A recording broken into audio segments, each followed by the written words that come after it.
ama ang sung be kwalta inang melma hong bol pa zong panalo ngayon tu katong gening talay tango le lielo song ako pitu'y pinangoni simo inol hinohi isong tango le liando at yakun may simangin tupaw ya ni bang tanghong paluta hinlong simbang puain kamta kampawin na veng na pamte simoken mihing mo na futong lumle panglahia hinlong simbang puain kamta kampawin na unan naute simoken mihing mo na futong lumle panglahia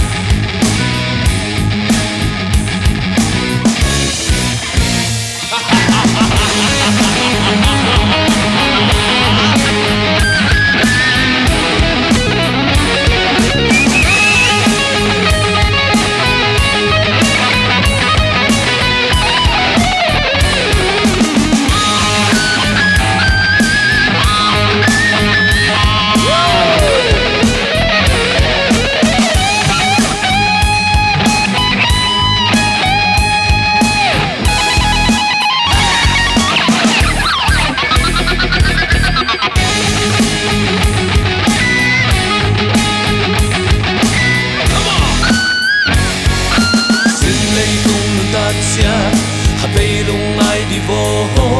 sumle pai le hau na nung delin ki buaita uan nau chi don lo ma ang sung pe kwalta ina melma ong bol pa zong panalo